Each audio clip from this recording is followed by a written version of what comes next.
नमस्कार दोस्तों, तो स्वागत है आपका एक बार फिर से पीसीबी ट्यूटोरियल्स के इस वीडियो प्लेटफॉर्म पर। तो देखिए, यहाँ हम लोग रे ऑप्टिक्स में काम कर रहे थे। लेक्चर 10 तक काम हो चुका था, जिसमें आपने पढ़ा था कि अगर आप किसी ऑब्जेक्ट को किसी डेंसर मीडियम में रखते हैं और उसको नॉर्मली आप व्यू करते हैं किसी रेयर मीडियम से, तो वो ऑब्जेक्ट जो होता है क्या होता है, आपको शिफ्टेड लगता है। तो उसमें आपने अपरेंट शिफ्ट का जो फार्मूला था वो सब पढ़ा था, और अपरेंट डेप्थ वगैरह को हम लोगों ने सॉल्व किया था पिछले लास्ट वीडियो में, लेक्चर नंबर 10 में।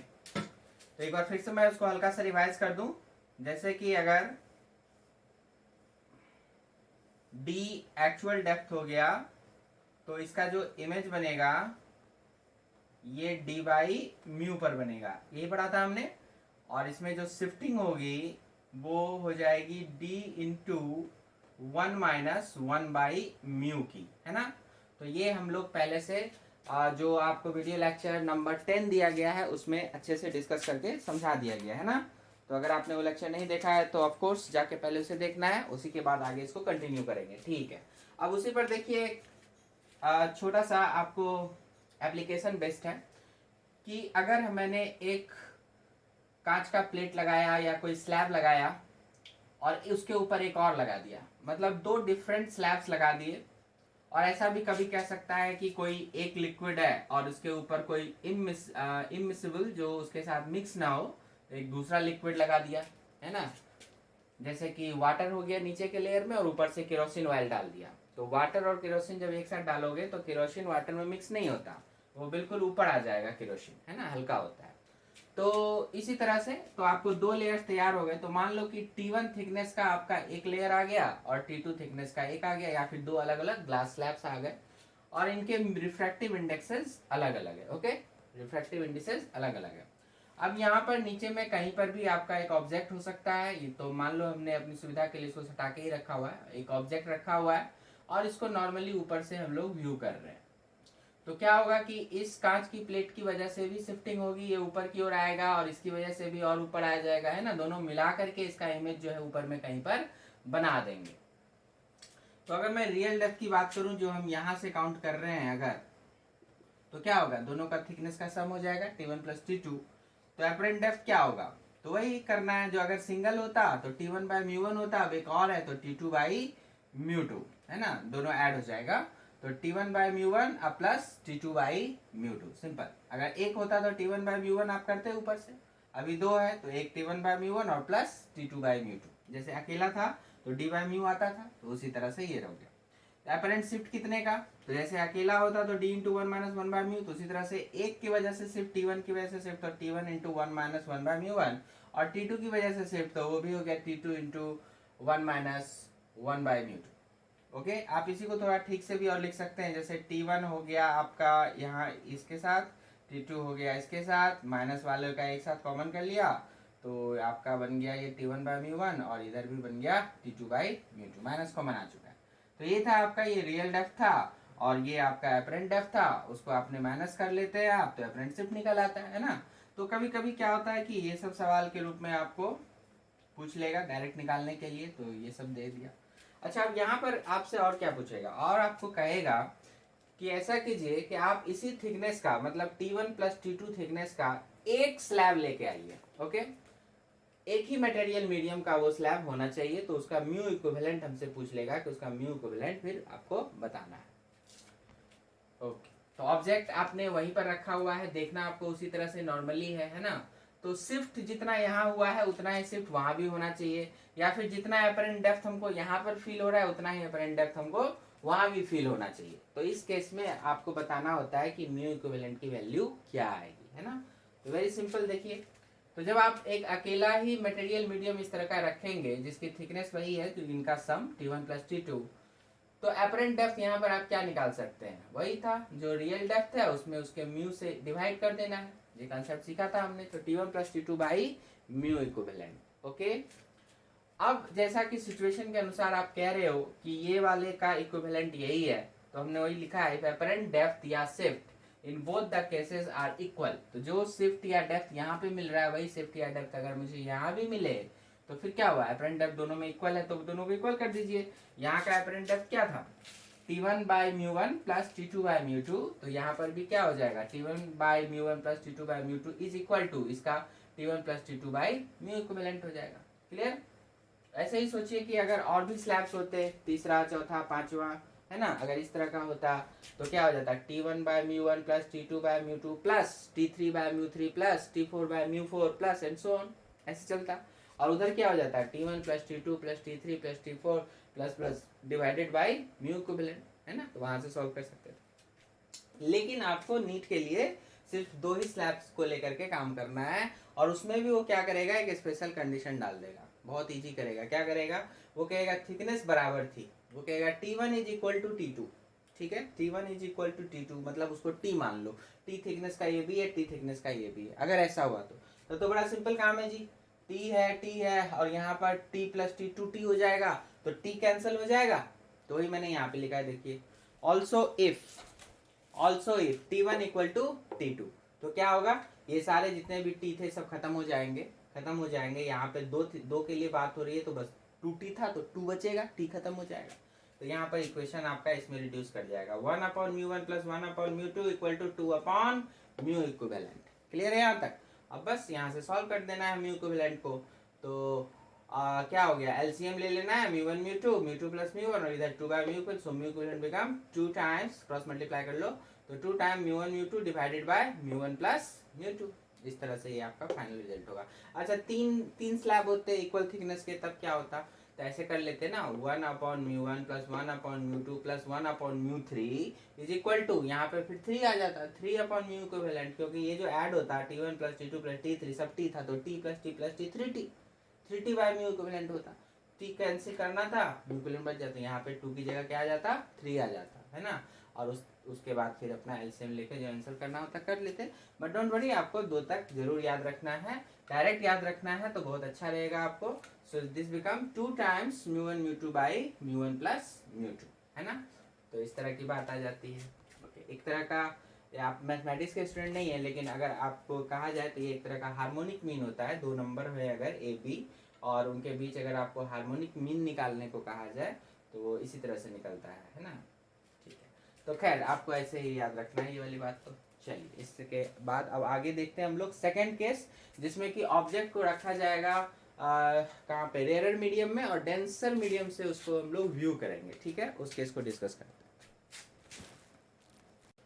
तो आइए डिस्कस करते हैं केस 2 को।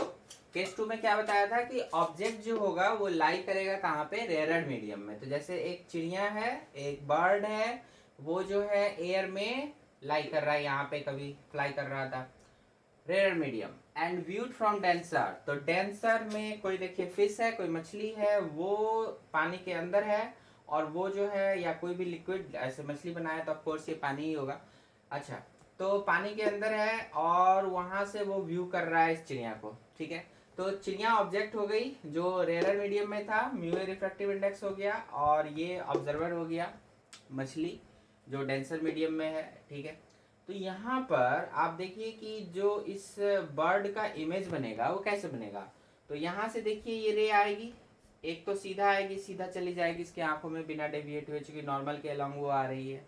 दूसरी रे जो ठीक इसके बगल में आएगी, थोड़ा सा एंगल बनाते हुए आएगी, और वो थोड़ा सा डेविएट होगी, और वो भी इसकी आंखों में जानी चाहिए।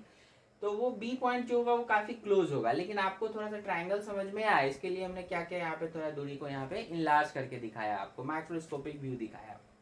तो हम लोग इसको ऐसे करके ले रहे हैं। ठीक है, तो ये यहाँ से ऐसे गया, और फिर क्या होगा, उधर रेयर है इधर डेंसर है, तो थोड़ा सा अंदर की तरफ बैंड हो जाएगा। तो अंदर की तरफ बैंड हो गया है, तो अंदर की तरफ बैंड हुआ, और उसको अगर आप पीछे की ओर बढ़ाओगे तो ये देखिए ऊपर की ओर कहीं जा करके मिलेगा। अब ये वाली रे जो अंदर गई थी इसको भी पीछे बढ़ाया, और ये जो थोड़ा बैंड हुआ था उसको भी थोड़ा पीछे बढ़ाया। तो गौर से देखना, जैसे अभी अगर ये सीधा जाता ये रे तो ऐसे चला जाता, लेकिन ये क्या हुआ, यहाँ पर थोड़ा सा बैंड हुआ, तो थोड़ा सा ऐसे ऐसे बैंड हुआ। तो ये देखिए ये ऐसे बैंड हुआ तो गया ना इसका ये पार्ट ऊपर, तो वही जा करके ऊपर हो गया, है ना। इसको पीछे डॉटेड लाइन से बढ़ाया तो ऊपर चला गया। तो जो फाइनल इमेज इसका बन रहा है बर्ड का, वो यहाँ बनेगा। मतलब मछली को ये दिखेगा कि जो इसकी एक्चुअल हाइट है उससे अधिक हाइट पर ये चिड़िया नजर आएगी मछली को। ठीक है, माना और ज्यादा दूरी पर दिखाई देगा। तो अगर इसकी एक्चुअल हाइट को हम h कह ले तो आपको यहाँ पे निकालना होता है अपरेंट हाइट क्या होगी, और अपरेंट हाइट मिल जाएगा तो अपरेंट शिफ्ट क्या होगा, है ना, इस तरह की चीजों को निकालना होता है। ओके, तो इसमें भी वही बात है, आपने कहा कि ए और बी जो है वो काफी क्लोज है एक दूसरे के, तो here also A and B are very near to each other. तो आपका जो भी यहाँ पे देखिए जो ट्रायंगल यहाँ पे बन रहा है, यहाँ पे ये बड़ा वाला एंगल आई हो गया, और जो मुड़ने के बाद इधर देखिए इधर आर हो गया था, ये अपोजिट एंगल से इधर आर हो जाएगा, है ना। तो इधर वाला आई तो फिर ये वाला आई, और इधर वाला आर तो फिर ये वाला आर। तो ये आई और आर चूंकि बीच जैसे जैसे क्लोज आएगा, आप देखो आई छोटा होता जाएगा, आर भी छोटा होता जाएगा, तो आई और आर दोनों छोटे होते जाएंगे। तो छोटे छोटे एंगल्स के लिए tan i is almost equal to sin i and tan r is also equal to sin r कह सकते हैं, और इसको इक्वेशन 1 मान लेना है, ठीक है। और अब जो दो ट्रायंगल बन रहे हैं उसमें हम लोग यहाँ पर tan i और tan r का वैल्यू लिखेंगे। तो इस ट्रायंगल में देखिए AOB में यहाँ पे तो tan i इक्वल टू ये हो गया परपेंडिकुलर, ये हो गया बेस, तो AB अपॉन AO यहाँ पर आ गया ना, AB अपॉन AO। तो AO क्या है, AO ही है, क्या है वो रियल में जो हाइट है वो है h है, तो आप लिख सकते हैं AB अपॉन h, है ना।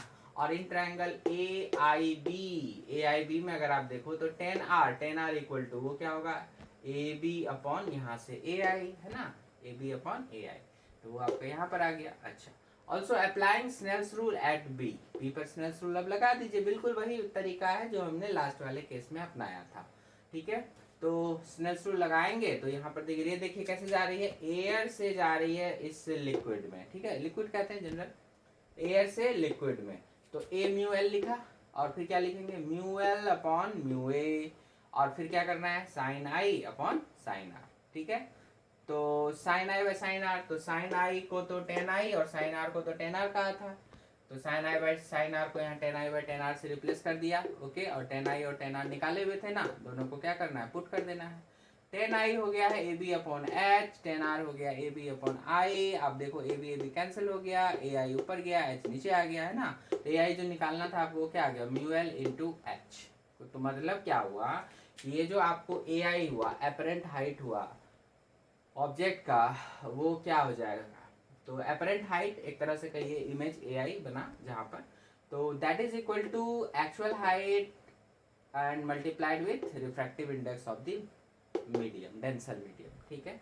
तो mu L into actual height, देखिए नॉर्मली म्यू का वैल्यू क्या होता है, एक से ज्यादा होता है, तो एक्चुअल हाइट में आपको कुछ एक से ज्यादा से मल्टीप्लाई करना होगा तभी तो ये ऐसा बनेगा ना अपरेंट हाइट। तो क्या करना है आपको, मल्टीप्लाई कर देना। लास्ट वाले में याद कीजिए वहां पर क्या हो रहा था, अपरेंट डेप्थ कम हो रही थी तो म्यू से डिवाइड हुआ था, अभी अपरेंट हाइट बढ़ रही है तो म्यू से इंटू हो जाएगा, याद रखिएगा।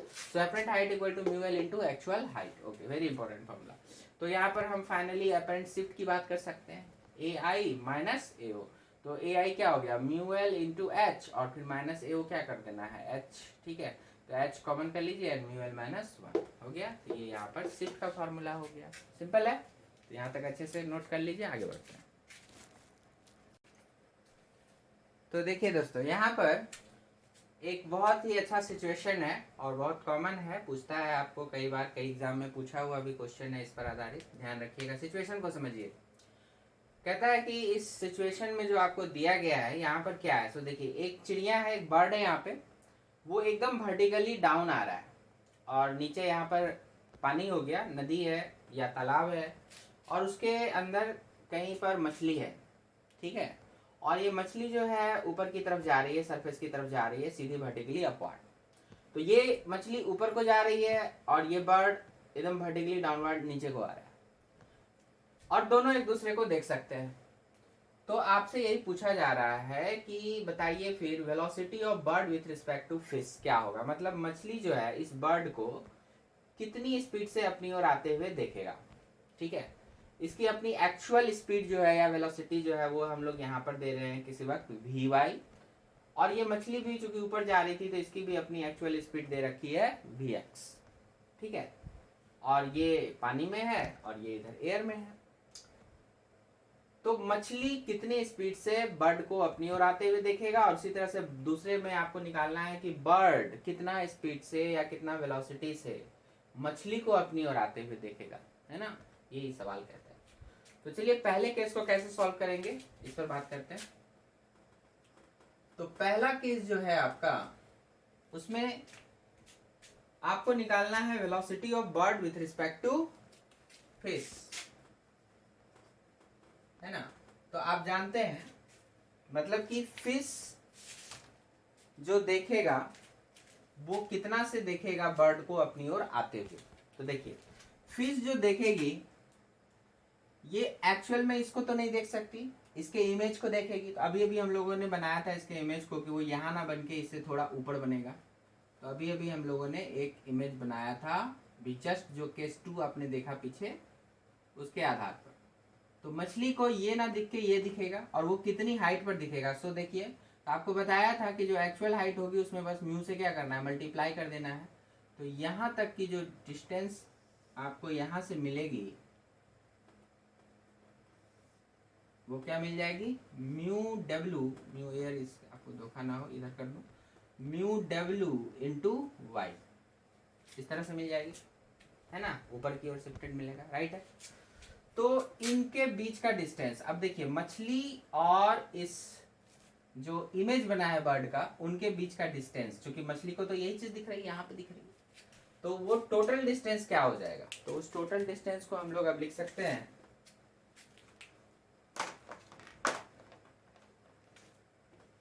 देखिए इसको जेड मान लीजिए, let Z be the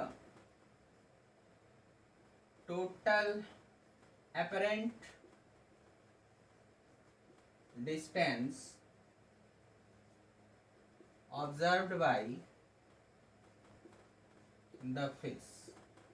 fish के द्वारा जो बर्ड और खुद के बीच का डिस्टेंस जो ऑब्जर्व करेगा वो यहां से लेके यहां तक करेगा। तो आप देख लो यहाँ से ये x हो गया और उसमें प्लस कर देना है आपको ये वाला, तो यही हो गया यहाँ से यहाँ तक का। तो उसे हमने z माना, that z equal to X plus mu W into Y. बोलिए कोई दिक्कत नहीं। और अब इसको क्या करना है, सिंपली डिफ्रेंशिएट कर दीजिए। तो differentiate both sides with respect to time.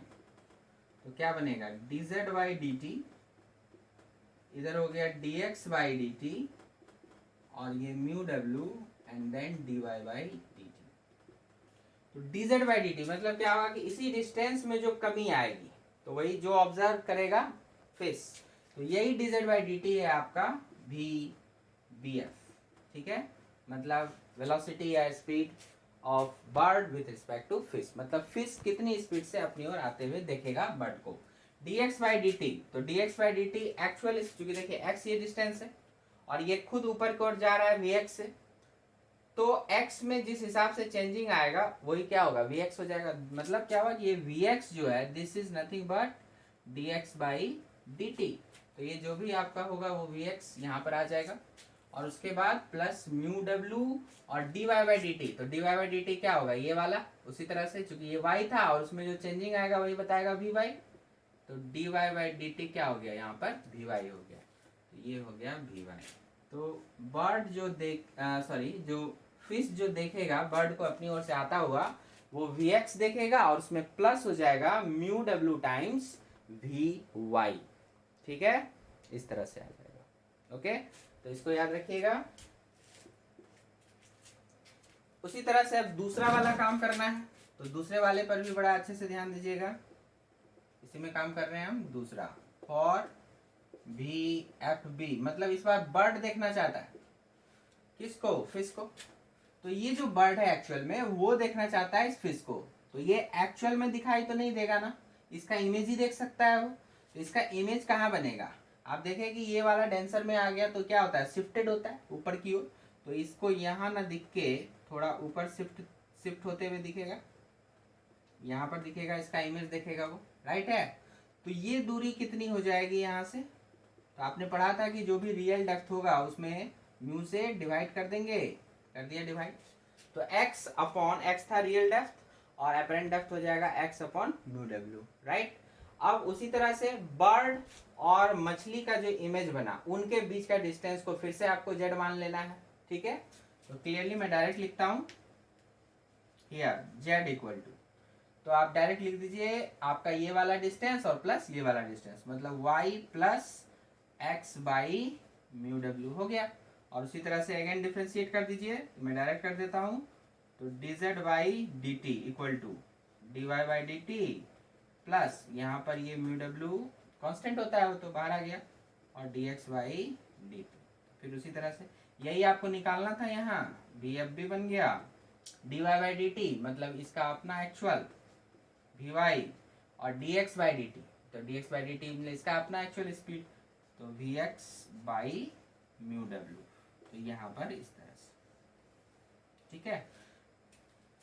तो velocity of fish with respect to bird, bird को दिखेगा इतने से अपनी ओर मछली आते हुए, और मछली को दिखेगा अपनी ओर बर्ड आते हुए इस स्पीड के साथ, ठीक है।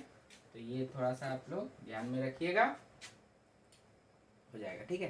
तो अब अगर मैं पूछ लूं कि बताइए तो फास्ट किसको दिखेगा आते हुए, तो फास्ट दिख जाएगा, आप देख सकते हैं। देखिए यहाँ पे क्या किया आपने, वी एक्स, अगर म्यू डब्ल्यू नहीं होता तो V X plus V Y यहाँ भी हो जाता, यहाँ भी V X plus V Y होता, लेकिन म्यू डब्ल्यू तो है, मतलब किसी मीडियम में तो है, तो यहाँ पर आपने क्या किया, डिवाइड कर दिया म्यू डब्ल्यू। अब म्यू डब्ल्यू एक से ज़्यादा होता है, ठीक है, 4/3 होता है वैसे तो एक से ज़्यादा है, तो क्या होगा, ये overall V X plus V Y से भी कम हो गया, और यहाँ पर ये एक से ज़्यादा में आपने इंटू किया है, तो ये V X plus V Y से ज़्यादा हो गया। इसका मतलब हो गया क्लियरली आपका जो वी बी एफ है that is greater than V F B, मतलब मछली को ज्यादा तेजी से अपनी ओर आता हुआ चिड़िया दिखेगा, और बर्ड को मछली जो है अपनी ओर थोड़ा धीमे आता हुआ दिखेगा, है ना। तो कुछ इस तरह की भी बात हो गई। तो ये भी आपसे पूछा जा सकता है कि किसको ज्यादा फास्ट लगेगा, कि कौन कुछ की तरफ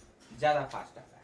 तो याद रखिएगा फिश को ये लगेगा, होना भी चाहिए, क्योंकि देखो फिश यहाँ पर है और ये वाला ये इसकी इमेज को देख रहा है, तो जितने देर में एक्चुअल टाइम में ये यहाँ से यहाँ पहुंचेगा, इसके इमेज को भी यहाँ से यहाँ तक आ जाना है, ठीक है। क्योंकि जैसे जैसे ये यहाँ आ जाएगा, तो ये अब जो ये देखेगा तो इसका इमेज भी तो उस पर वही दिखेगा ना, क्योंकि y की वैल्यू आप अगर 0 करोगे तो आपका y की वैल्यू, जैसे ये एक्चुअल हाइट आपका 0 होगा, तो अपरेंट हाइट भी तो 0 ही हो जाएगा, म्यू इंटू 0 0।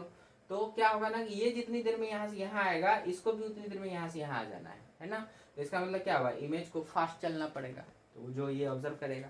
और जबकि उसका रिवर्स देखो, मछली के केस में देखो, मछली जितनी देर में यहाँ से यहाँ पहुंचेगी, इसके इमेज को भी यहाँ से यहाँ पहुंचना है, क्योंकि मछली जब एक्चुअल में यहाँ पहुंचेगी तभी इमेज यहाँ भी आएगा, है ना, वही चीज है। तो कहने का मतलब हुआ कि जितनी देर में ये यहाँ से यहाँ जाएगा, उतनी ही देर में इसको यहाँ से यहाँ आना है, तो इस इमेज को तो स्लो चलना पड़ेगा ना, सीधी सी बात है।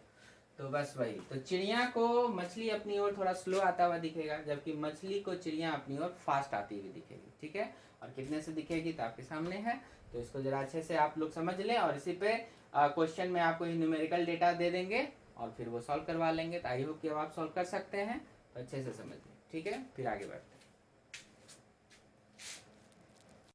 तो आइए, वेरी इंटरेस्टिंग केस, जरा इसको देखें, केस ऑफ थिक मिरर का, है ना।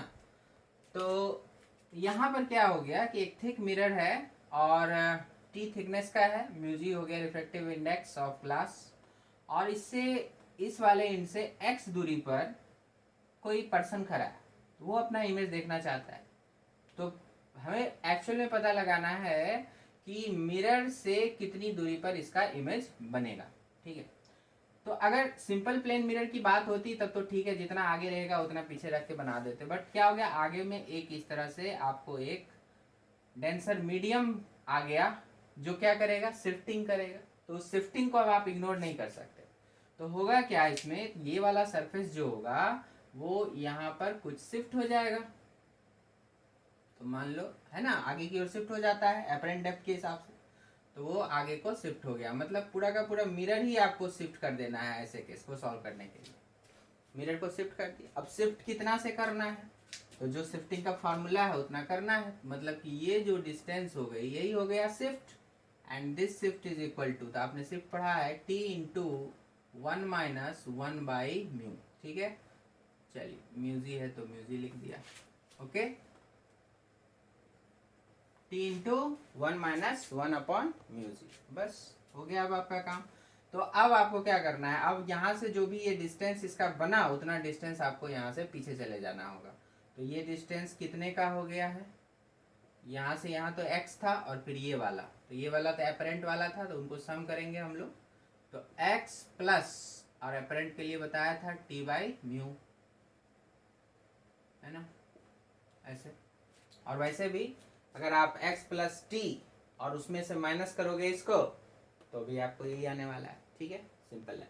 चलो, अब इतना ही डिस्टेंस जितना मिरर, प्लेन मिरर का जो भी ये सामने में थिकनेस था ना, उसका काम हो गया। आपने इसको शिफ्ट कर दिया, बस हो गया काम खत्म। अब आपको सिंपल समझना है कि एक प्लेन मिरर अगर यहाँ रखा हुआ हो तो इससे जितना आगे रहेगा उतना पीछे बना देगा। तो ये उतना ही पीछे लेकर के चले जाना है। कितना? तो x plus T by music यहाँ से। ठीक है, चलिए, तो यहाँ पर जो है पर्सन का इमेज बन जाएगा, है ना, इस तरह से। अच्छा, तो मिरर से वो एक्चुअल में कितना डिस्टेंस पीछे हो गया, यही आपसे पूछता है। ये वाला, ये डिस्टेंस कहता है कि बताइए फिर ये कितना हो गया, मिरर से वास्तव में वो कितना पीछे है। जाहिर सी बात है x प्लस टी पीछे तो नहीं है, उससे कुछ अलग है। ठीक है, उसको निकालना है।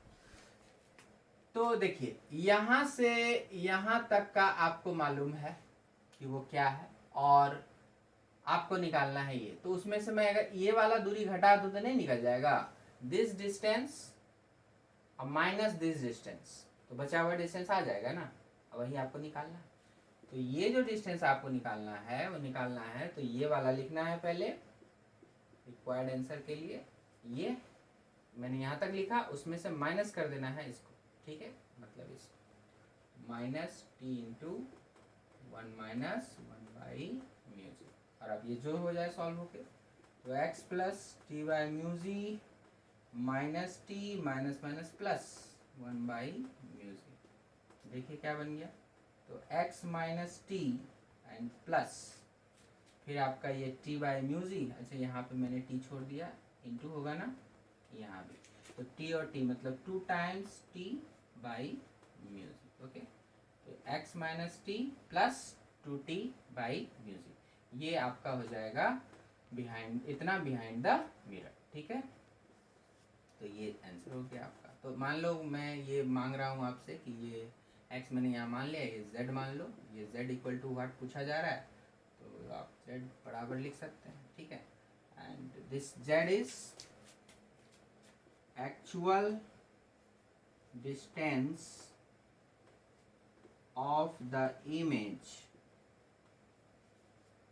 behind the mirror। ठीक है, मिरर के पीछे इतनी डिस्टेंस पर आपको मिल जाएगा, मतलब x minus T and plus 2t by music. ठीक है, ये थोड़ा सा याद रखेंगे इस वाले केस को, है ना, काफी इंपॉर्टेंट है। चलिए, तो आइए इसी पर एक छोटा सा आपको सिचुएशन कराते हैं।